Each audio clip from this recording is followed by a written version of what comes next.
y de esa cuenta pues sigue un orden coherente, un hilo conductor, y empieza desde el tema más general hasta los puntos más específicos. El legislador, como lo he mencionado en varias ocasiones, pues le es imposible poder de alguna forma predecir o proyectar a futuro cuáles serán todas las controversias que entre los particulares puedan llegar a darse. De esa cuenta, siempre veremos algún artículo, como el artículo sexto, que le dimos séptimo, numeral séptimo, los asuntos que por disposición de la ley o por convenio de las partes deban seguirse por esta vía. Es decir, que taxativamente los primeros 6 nos hace un enunciado de cuáles son esos asuntos, y en el numeral séptimo nos deja abierta la oportunidad para que otras leyes que paralelamente se hayan promulgado en aquel entonces o que vayan surgiendo posterior a la entrada en vigencia del Código Procesal se quieran el legislador decida someter, que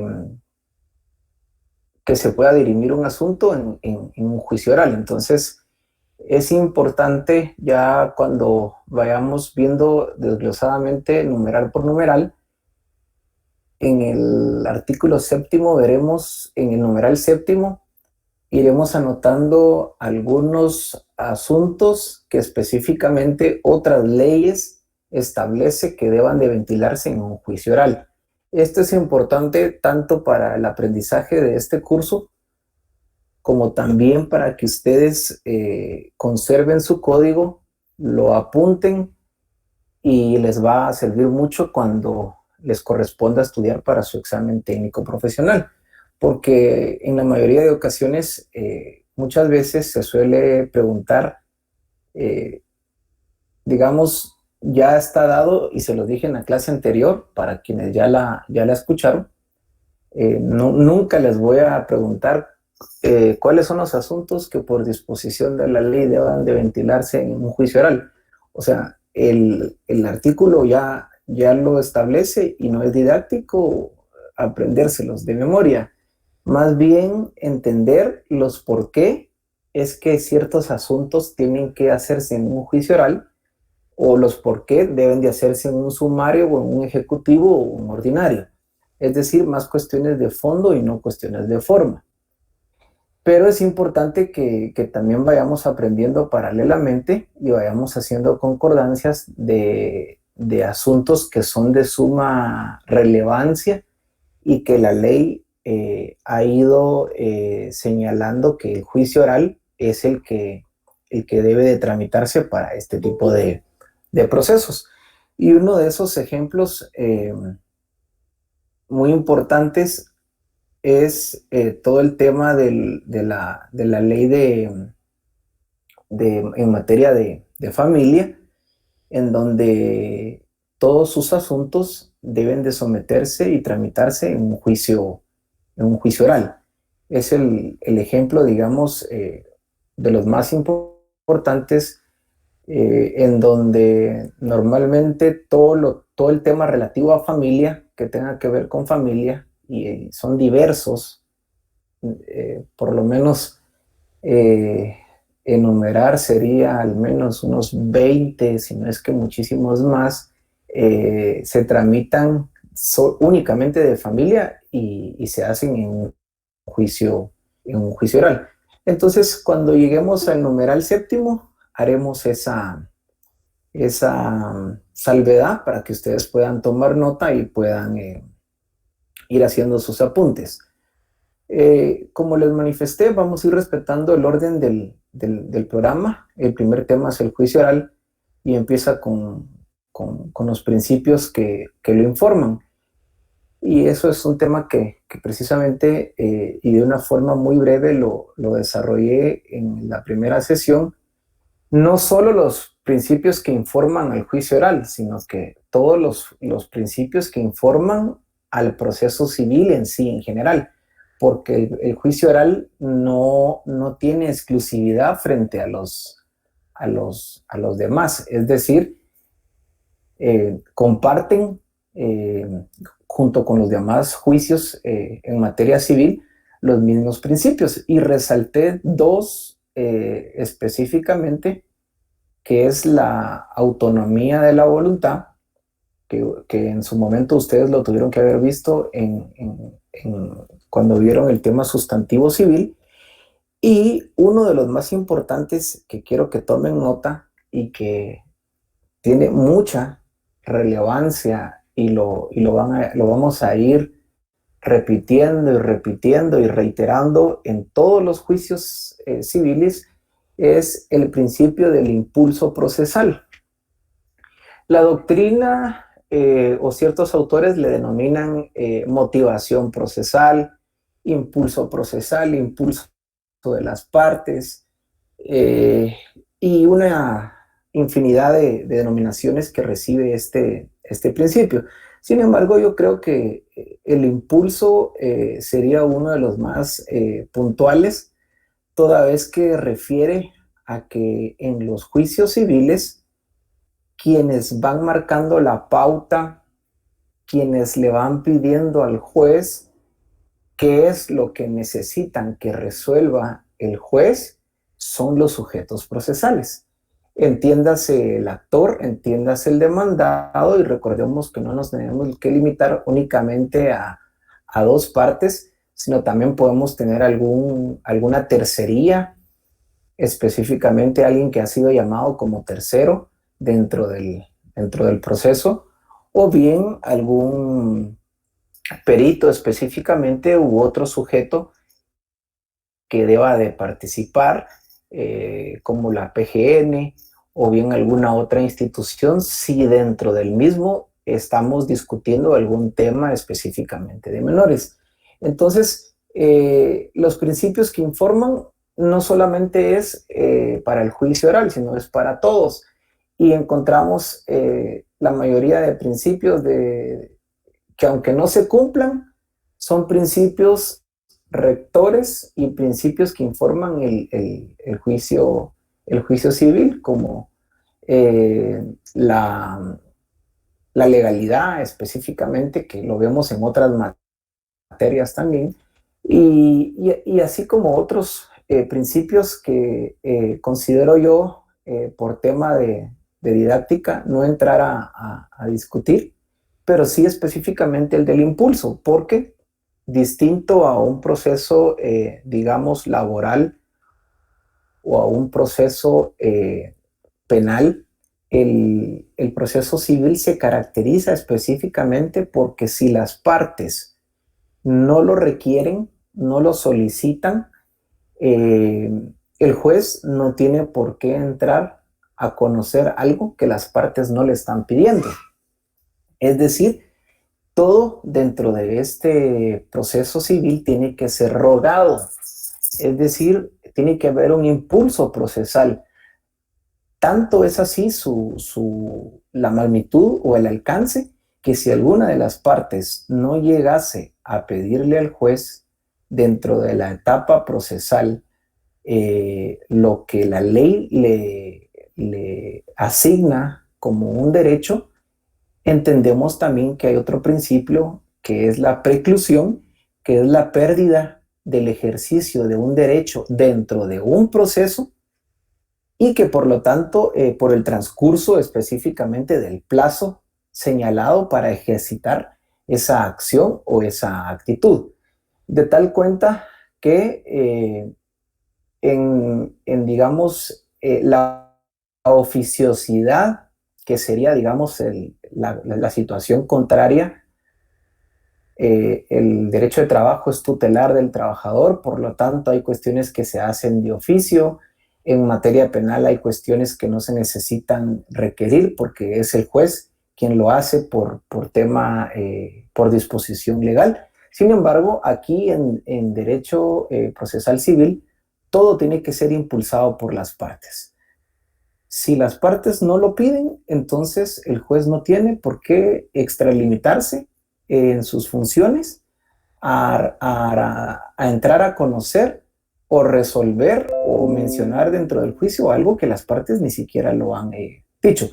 Y si lo hicieran fuera del plazo establecido, pues entonces sí debe de resolver, pero debe de negar no al lugar a través de un decreto, una resolución. Recordémonos del tema procesal, del tipo de resoluciones que son los autos, los decretos y las sentencias. Entonces, por medio de un auto, corrijo, debe de rechazar la solicitud si ésta fuese fuera del plazo establecido.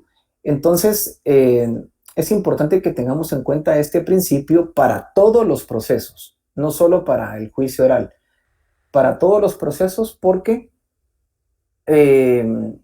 si la parte contraria no lo pide, entonces el juez no tiene la obligación y no incurre inclusive en ninguna responsabilidad de no diligenciar alguna actuación por el hecho de que no se lo están solicitando. Entonces es importante que le demos mucha atención a este principio para que lo podamos arraigar dentro del aprendizaje.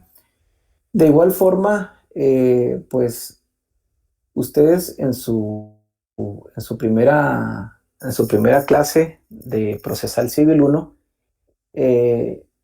supongo, y si no es así, necesito que por favor sean participativos y me lo hagan saber. Yo daré por sentado algunas situaciones que son objeto de Procesal Civil 1 y si no, con mucho gusto las recapitulamos para no detenernos y poder ir avanzando. Es decir, ya entendemos el concepto de una demanda, del emplazamiento, de una conciliación, de la contestación, por supuesto, de la demanda, de lo que significa una prueba específicamente, qué es un incidente. Por supuesto que lo que buscamos en todo proceso, en cualquier materia, es que se dicte una sentencia y por principio de legalidad, la mayoría, no todas, pero la mayoría de sentencias son apelables.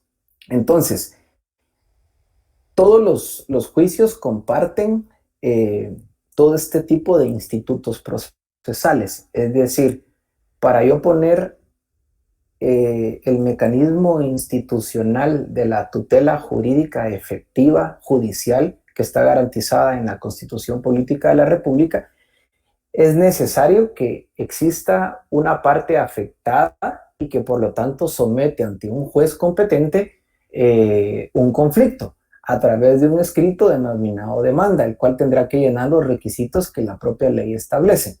Ahora bien, en cada juicio veremos ciertas diferencias y es ahí en donde es importante centrar atención e irnos deteniendo porque los plazos son distintos. Hay excepciones que en un tipo de juicio pueden plantearse y en otro no pueden plantearse. Hay algunas que no son apelables, hay algunas excepciones específicamente que destruyen totalmente la eficacia de un juicio y hay otras que inclusive no, solo lo debilitan y se resuelven en sentencia. Entonces, de esa cuenta, es importante que también ustedes tengan presente que, y se los decía en la clase anterior, la mayoría de procesos en materia civil es muy común que a través de una excepción o bien alguna nulidad específicamente, recordemos que todo lo que la ley no prohíbe está permitido y la mayoría de jueces tiene un criterio jurisdiccional distinto, salvo que la propia ley establezca cuál es el mecanismo a través del cual deba de recurrirse y atacarse una resolución. En la práctica vemos de todo tipo de actitudes, hay quienes la atacan por medio de una excepción, sin embargo, cuando la notificación, la primera notificación que debe de hacerse, que la ley establece que es de forma personal, y personal, entiéndase, no directamente ante Edson, William, Flor o Luis José. No estamos hablando personal en cuanto a que yo se la tengo que entregar única y exclusivamente a la persona demandada, sino que establece específicamente una condición en donde no puedo fijarla en una puerta y después dar por sentado que entonces la parte demandada se enteró y que por lo tanto entonces empieza a correr el emplazamiento. Se refiere específicamente a esta situación y que muchas veces suele confundirse. Entonces, recordemos algo importante: en el juicio ordinario teníamos un emplazamiento específico de 9 días, dentro de los cuales los primeros 6 eran para tema de excepciones, y así posteriormente veíamos una estructura del juicio ordinario. El juicio oral es distinto y eso es lo que vamos a ir viendo uno a uno. Y entonces pido que por favor nos ubiquemos en el artículo 201 del Código Procesal Civil y Mercantil y le demos lectura. Y le voy a pedir por favor a Alejandro Kiej que le dé lectura al artículo 201. Por favor, Alejandro. De acuerdo, artículo 201. Demanda. La demanda podrá presentarse verbalmente, en cuyo caso el secretario levantará el acta respectiva. Podrá también presentarse por escrito. En ambos casos deberá observarse lo prescrito en los artículos 106 y 107 de este código, en lo que fuere aplicable. Gracias, Alejandro. Bueno, entonces vemos otro artículo que nos da de igual forma un parámetro totalmente igual al de un juicio, digamos, un tema procesal genérico, general.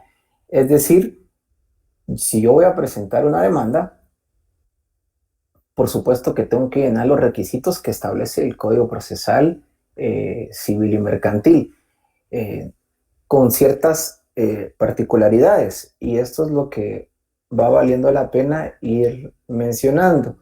Recordemos que en el tema penal, las denuncias pueden ponerse por escrito, pero por excelencia, al igual que el tema laboral, son eminentemente orales. A raíz de las reformas, los principios rectores es la oralidad, mientras que en el tema civil, uno de los principios rectores es que todas las actuaciones son por escrito, salvo algunas circunstancias que precisamente el juicio oral se caracteriza por tener, son de los pocos juicios en donde sí se citan a las partes y hay cierta inmediación entre los sujetos procesales y el juez en una sala de audiencias. Fuera de ello, la mayoría de actuaciones, en un 95%, todas son escritas. Todas las evacuaciones de audiencia, todos los medios de impugnación, la demanda, la respuesta, la contrademanda, todo es de forma escrita. Sin embargo, aquí el artículo establece que se podrá presentar verbalmente. Esto en la práctica no ocurre, es decir, la ley sí lo permite. Sin embargo, no ocurre. ¿Por qué no ocurre? Porque dentro de la demanda yo tengo que manifestar muchas situaciones, tanto, sobre todo de fondo, para que hagan la calificación y que no sea susceptible de que me determinen algún previo o algún rechazo específicamente porque no cumpla yo con algún requisito. Entonces, de esta cuenta, sí es importante que tengamos claro que el artículo 106 y 107 enumeran todos los requisitos. ¿Cuál es el más importante y el que ustedes tienen que enfocar mucha su atención?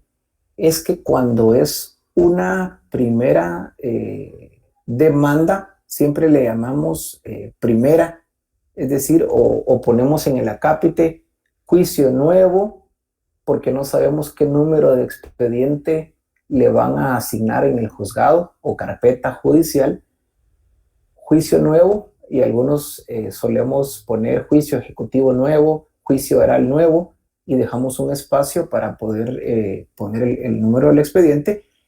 Pero uno de los temas más importantes aquí que tenemos que tener presente es que la primera demanda tiene que ser firmada por la parte actora. Es decir, no puede ir firmada a ruego por el abogado, director, procurador y auxiliante, porque entonces será objeto de un rechazo. Hay juzgados que por no llevar timbres forenses lo rechazan, por no llevar específicamente un sello y sí la firma del abogado. Y son situaciones que muchas veces son susceptibles de un previo. Pero aquí lo más importante es, recordemos que la ley permite la figura de firmar a ruego, ya sea porque la persona en ese momento no puede o simplemente no quiere. Y entonces por eso se pone la leyenda a ruego del presentado, quien sí sabe firmar, pero de momento no lo hace, o quien no puede firmar, y a su ruego lo hace, y uno ya signa el memorial y lo sella. Es decir, el memorial de demanda tiene que ir firmado siempre por la parte actora. Eso es una situación de fondo muy importante, en donde en muchas ocasiones, en otras materias, por ejemplo, en materia penal, si yo presento algún memorial, porque a pesar de ser un tema oral, el Ministerio Público pide memorial para todo, para devolver un vehículo, para devolver una licencia, para devolver algo incautado, secuestrado. Eso sí puede ir a ruego. Eso no existe, no hay una formalidad. Sin embargo, el tema específico civil, el demandante sí tiene que firmar. Y a los posteriores, ahí sí, ya le permite, la ley ya permite que el abogado pues sea quien firme todos los memoriales para, digamos, pasar por alto la firma de la parte actora y hacer más ágil la presentación de todo este tipo de escritos. Entonces es importante que hagamos esa anotación para que la tengamos presente.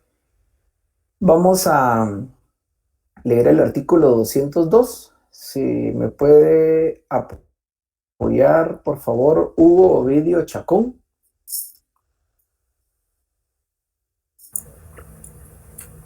Artículo 202. Juicio oral.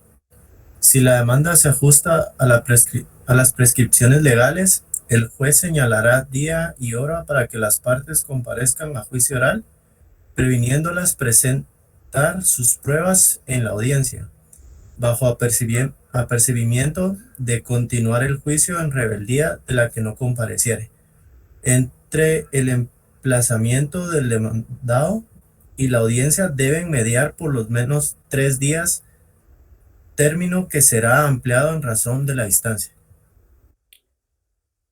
Gracias. Bueno, en un artículo tan corto vemos bastantes situaciones que vale la pena mencionar. Dice, si se ajusta a las prescripciones legales, es decir, tanto de forma como de fondo.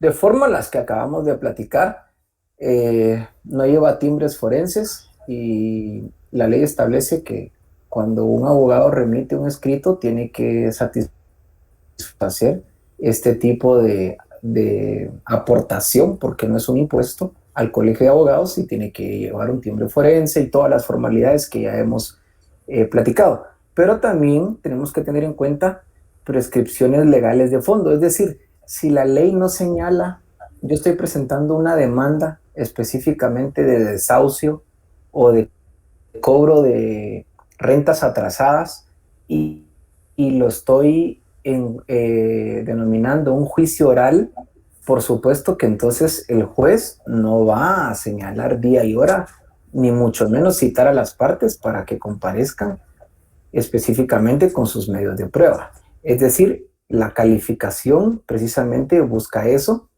que se llenen los requisitos de forma, si no se fija un previo, o los de fondo, que ahí sí sería un rechazo total por el hecho de que no es la vía procesal o no es el juicio idóneo para entablar o establecer una controversia bajo estas circunstancias. Fuera de ello, bajo la suposición de que sí, señala día y hora para que las partes comparezcan a juicio oral y hace una prevención, es decir, una advertencia de que tienen que presentarse con todos los medios de prueba y hace un apercibimiento, es decir, el apercibimiento tiene fuerza vinculante, es decir, lo apercibo de que si se van a presentar a la audiencia, deban de concurrir específicamente con sus medios de prueba. Y de una vez le hace la advertencia de que tienen de que si no lo hacen, entonces el juicio se seguirá en su rebeldía. Recordemos algo aquí importante, y esto es otra de las diferencias con los otros procesos. Yo suelo ir haciendo muchas comparativas para que ustedes puedan al mismo tiempo ir estableciendo las diferencias, porque al mismo tiempo ustedes llevan otros cursos, ya sea en este semestre, ya los llevaron o los van a llevar en el siguiente, y entonces es importante que ustedes tengan claras estas diferencias. En un juicio oral, laboral, si el patrono, hasta los sujetos se denominan de diferente forma. Si el patrono no concurre a la audiencia señalada, pues de igual forma se le declara rebelde, pero lo más importante aquí en el juicio oral es que se le declara confeso y se da por cierto sobre lo que está afirmando la parte trabajadora. En un juicio, en una primera declaración o en un debate oral y público, la inasistencia injustificada o la comparecencia injustificada de un sindicado, pensemos que está gozando de una medida sustitutiva, porque si no lo trasladaría al sistema penitenciario. También se decreta la rebeldía, pero en este caso tiene consecuencias como girar una orden de aprehensión por el hecho de que no justificó su inasistencia. Distinto del juicio civil, que de una vez advierte el juez bajo apercibimiento de que lo va a declarar específicamente rebelde. Pero la rebeldía aquí no opera igual, porque en cualquier estado del proceso, el sujeto demandado que no compareció puede retomar el proceso en el estado en el que se encuentre. Y esto es una diferencia muy importante en materia civil, porque entonces a mí me notifican, deben de mediar por lo menos 3 días, salvo que por razón de la distancia tiene que ampliarse a 5 días, pero si no es así, fueron 3 días, yo no comparezco porque no me enteré. Si no me enteré, hay mecanismos específicamente para poder impugnar, pero si no me enteré porque por alguna situación en donde la notificación no me la exhibieron y no fue un error del notificador, pues entonces decretarán la rebeldía como parte demandada, o bien porque simplemente yo no quise comparecer, no quise en ese momento. En cualquier momento del proceso, hasta antes de dictarse sentencia, yo como parte demandada puedo incorporarme al proceso. Claro está que hay muchas etapas que ya precluyeron, y la viabilidad y la oportunidad que yo tengo de que se declare una sentencia a mi favor en cada etapa que va precluyendo, se va debilitando la probabilidad del demandado de obtener una sentencia favorable y se va fortaleciendo, por supuesto, la de la parte actora. Entonces, esto es importante tener claro esta diferencia. Y otro aspecto importante aquí a mencionar en el tema específico es que estamos el día de la audiencia, transcurren específicamente los 3 días y no se pronuncia por escrito la parte demandada. Ojo con esto, por el impulso procesal que platicábamos y el principio de que todo es rogado. Por eso es importante, hay quienes suelen hacerlo en el mismo memorial de demanda. Yo no lo acostumbro a hacer en el memorial de demanda, sino lo acostumbro a hacer posteriormente. Si yo como abogado de la parte actora veo que transcurrido los 3 días de emplazamiento y veo que el demandado no se pronunció a través de su abogado, entonces yo tengo que solicitar por medio de un memorial que se declare rebelde específicamente al demandado. El juez no lo va a hacer de forma oficiosa. Si bien es cierto, el artículo está diciendo bajo apercibimiento, es decir, bajo apercibimiento que si me lo pide la parte actora, yo se lo voy a dar con lugar. No que bajo apercibimiento de oficio se va a declarar rebelde. Y esto es otra diferencia específica con las otras materias. Si la parte actora no pide que se declare rebelde, el juez entonces no se pronunciará y existe un principio que se llama convalidación.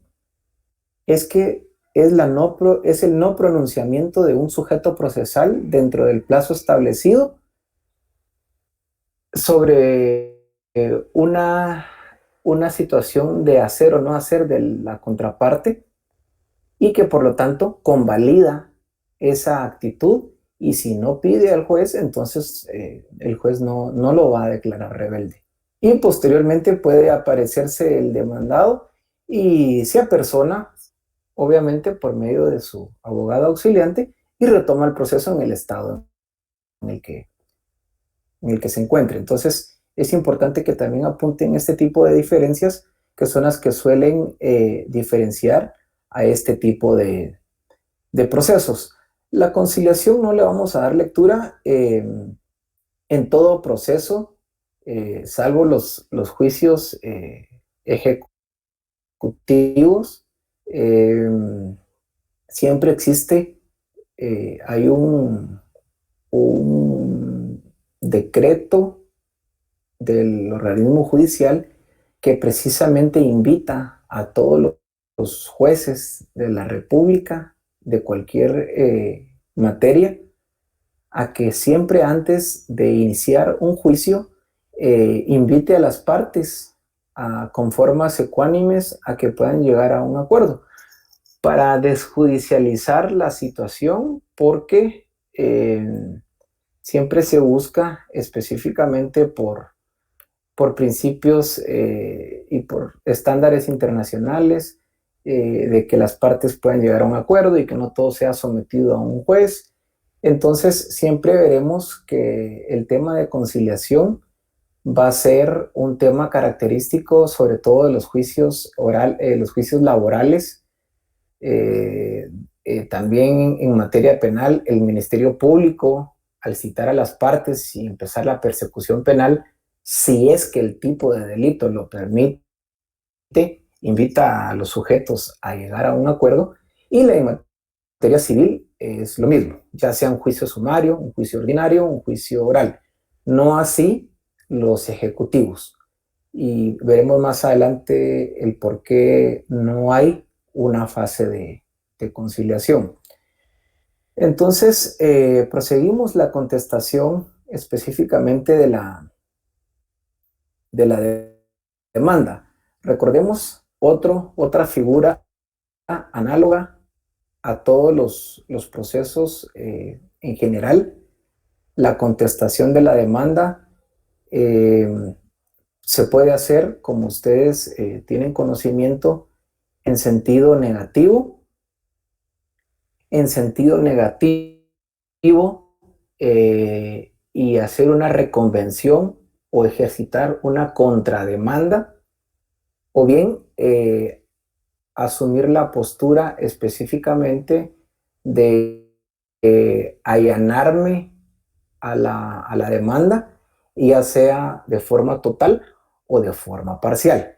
Entonces, así como se debe de tener mucho cuidado específicamente con la demanda, porque cuando se hace el petitorio de fondo, es importante que se establezca qué es lo que pido y qué es lo que yo le pido al juez que declare con lugar. De igual forma, la parte demandada tiene que tener mucho sigilo a través de su abogado. El abogado tiene que tener mucho sigilo y aquí es donde vale mucho la asesoría que le damos a nuestros clientes de cómo contestar una demanda. Tanto la demanda se interpuso por escrito y de igual forma la contestación de la demanda se va a hacer por escrito.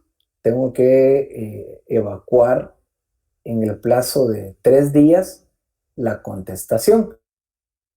Y como abogado hago la narrativa dentro del memorial y se va haciendo un esbozo específicamente de... Siempre se hace en primera persona, es decir, si bien es cierto que lo redacta el abogado, siempre es el actor quien habla en primera persona. Señor juez, yo me niego rotundamente a los hechos que se establecen en la demanda interpuesta con fecha tal y la contesto en sentido negativo y asimismo interpongo una contrademanda a tal persona y eso es específico. ¿Por qué? El tema, digamos, laboral, inclusive ustedes, ¿ya llevaron ustedes procesal laboral o todavía no? En este semestre, licenciado. En este semestre, ok. Bueno, hay quienes ya, hay quienes lo están llevando, inclusive como es tutelar del trabajador y la exposición de motivos indica que debe de equipararse esa diferencia social que existe entre patrono y trabajador. Hay muchas cosas que si se pasan por alto, el juez es permisivo, es flexible y permite que posteriormente se puedan solventar o que pasen desapercibidas porque no van a tener cierto peso para la eficacia o la admisibilidad de una demanda. Mientras que en el tema civil, aquí sí, los jueces sí son muy legalistas y en este sentido, de igual forma, una demanda mal planteada y que no se advierta, digamos, desde un inicio este tipo de falencia, lo que conllevará es que exista una sentencia, digamos, no al lugar a la acción que haya planteado específicamente la parte actora. Entonces, por eso es importante en el petitorio, y ya lo veremos con ejemplos puntuales, en donde los de forma son los de siempre de cajón, que se admita para su trámite, que se admita el lugar para recibir notificaciones, el abogado que se tenga por aceptado, el abogado que me auxilia, que se forme el expediente y todo este tipo de cosas. Ahora bien, los de fondo, aquí es donde viene lo importante, porque yo tengo que decir el por qué es que me asiste un derecho y una vez argumentado el por qué es que me asiste un derecho, es que me asiste en contra de cierta persona y qué es lo que yo quiero entonces que el juez se pronuncie específicamente.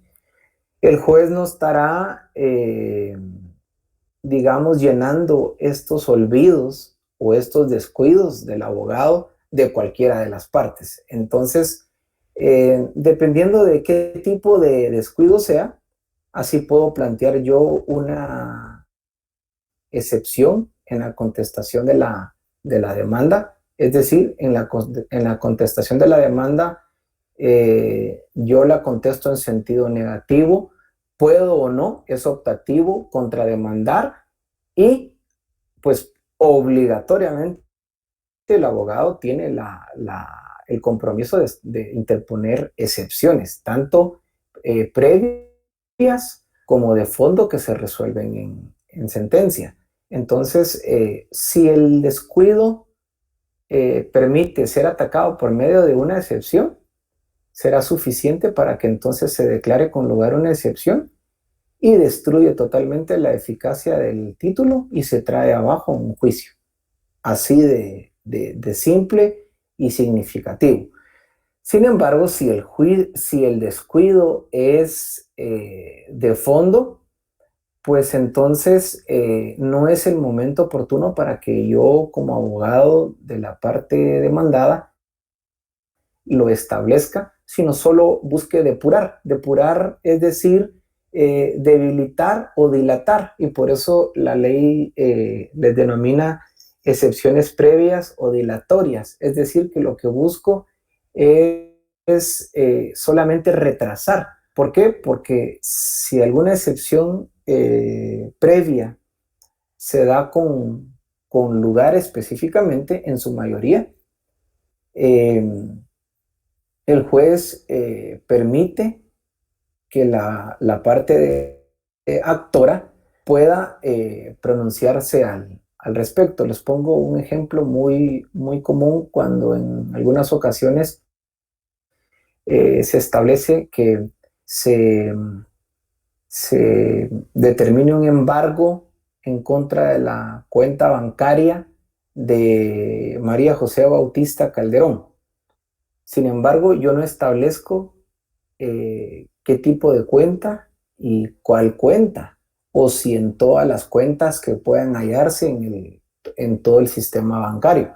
Entonces, hay situaciones que le permitirá al juez, a la parte actora, a través de un auto, es con lugar la demanda, con lugar tal cuestión.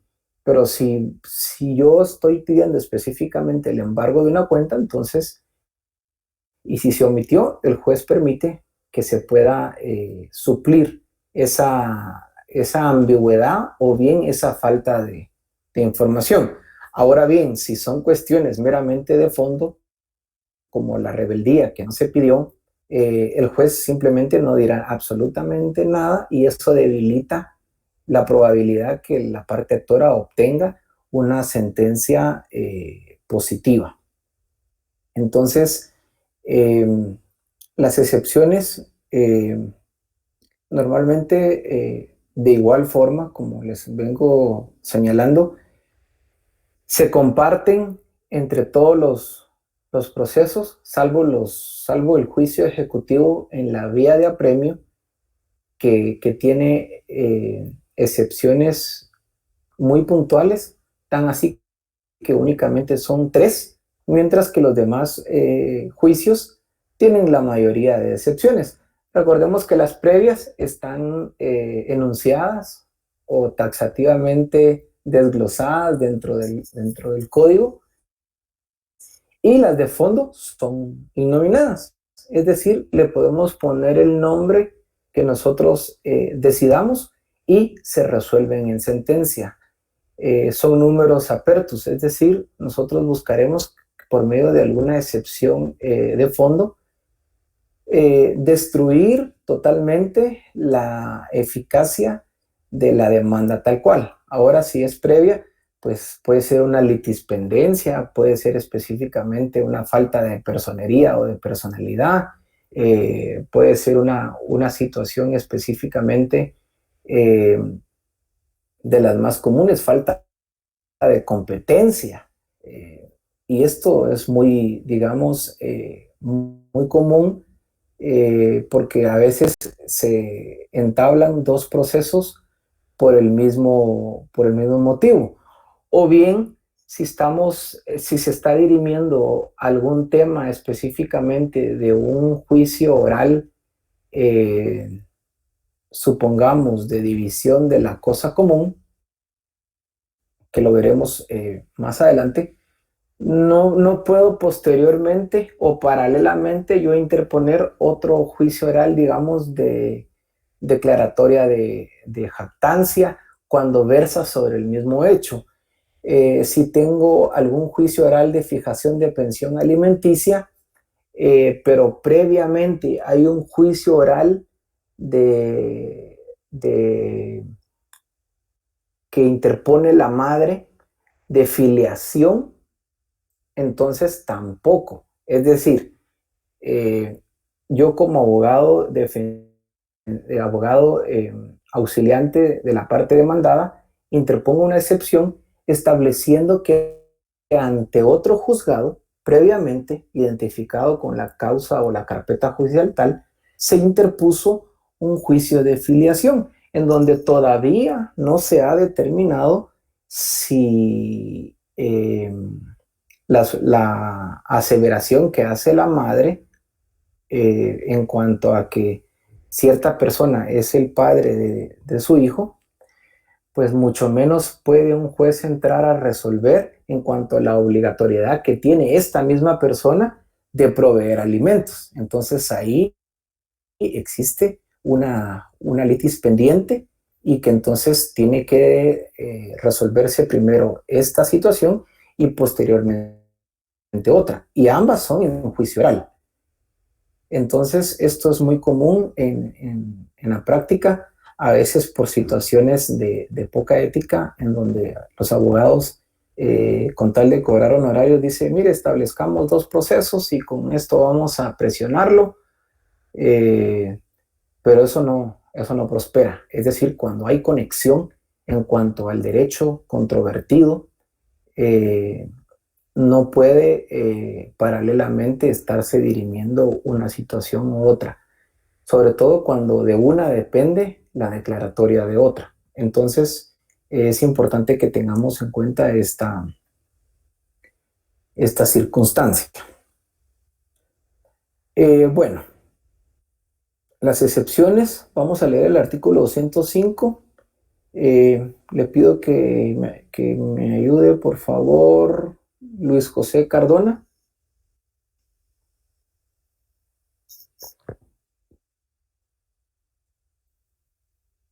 Luis José. ¿No está presente en clase? Creo que tiene problemas con su micrófono, licenciado. Ok, de acuerdo. Si quiere, lo leo yo. Sí, por favor. En artículo 205, excepciones. Todas las excepciones se opondrán en el momento de contestar la demanda o la reconvención, pero las nacidas con posterioridad y las de cosa juzgada, caducidad, prescripción, pago, transacción y litispendencia se podrán interponer en cualquier tiempo, mientras no se haya dictado sentencia en segunda instancia. El juez debe resolver en la primera audiencia las excepciones previas que pudiere, de acuerdo con lo establecido en el artículo 121, pero puede también resolverlas en auto separado. Las demás excepciones se resolverán en sentencia. Si la parte actora ofreciere en esa oportunidad prueba para contradecir las excepciones del demandado, puede el juez señalar la audiencia en que deba recibirse.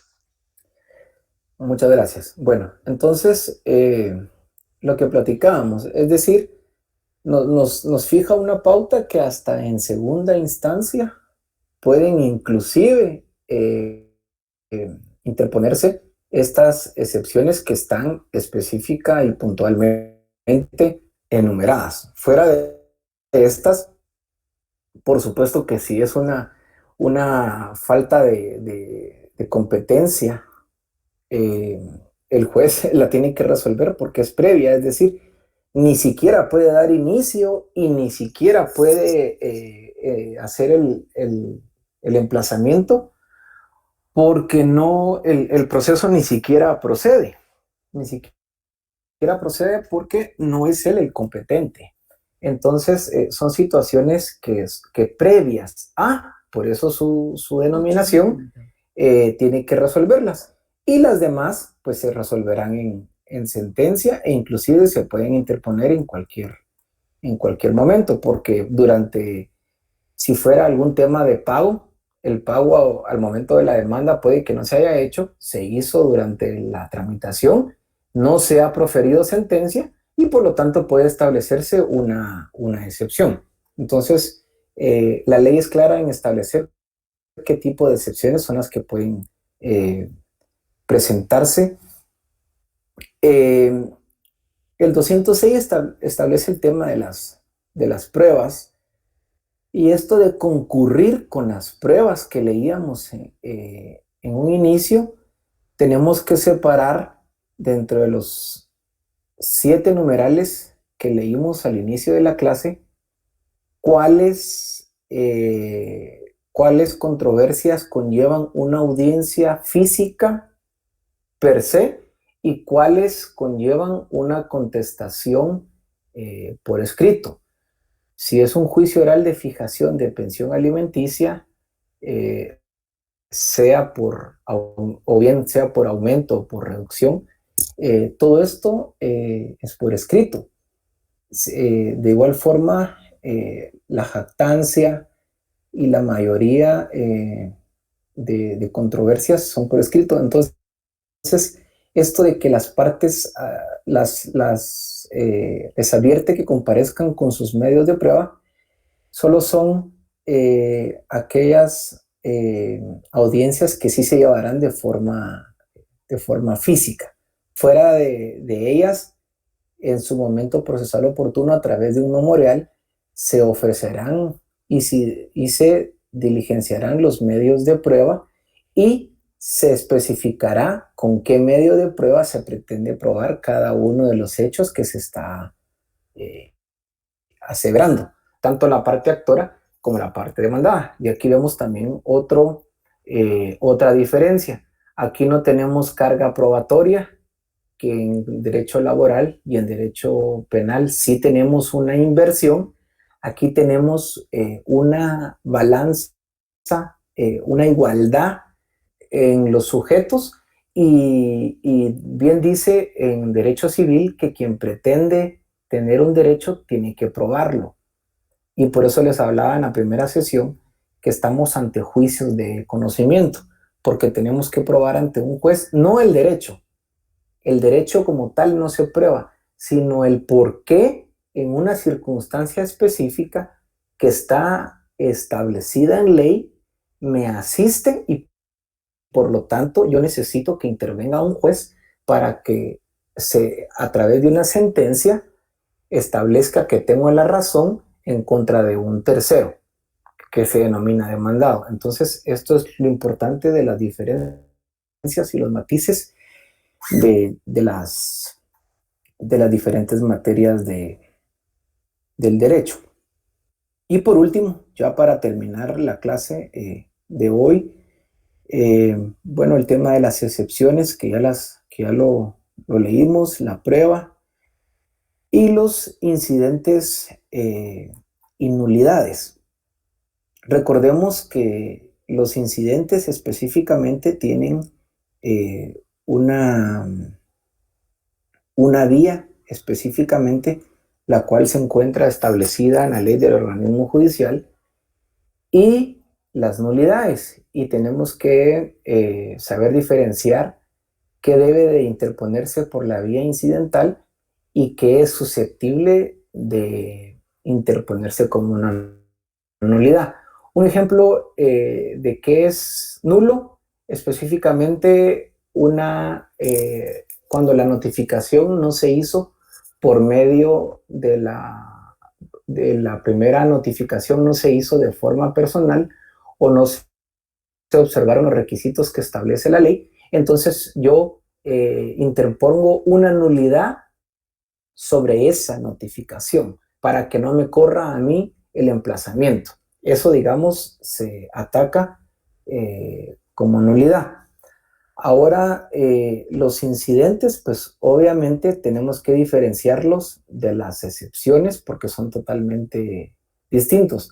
Y la vía incidental, recordemos que en ciertos casos específicamente interrumpe la sustanciación de un juicio y en otros casos se hace por cuerda separada, es decir, el incidente lleva su fase específicamente, pero no interrumpe el curso que deba de llevar el proceso.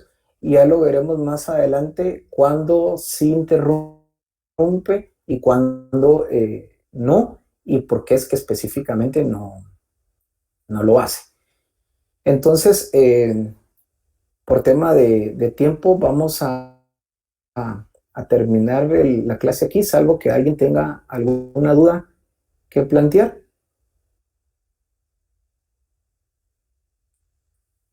¿Alguien tiene algún comentario, alguna duda que quiera manifestar? ¿No? Bueno, entonces les deseo a todos excelente noche y buen fin de semana. Y si Dios lo permite, estamos platicando nuevamente el próximo miércoles. Gracias, Igualmente, buenas licenciado. noches. Buenas noches, compa. Buenas noches, licenciado. Feliz noche, que descanse. Feliz noche a todos.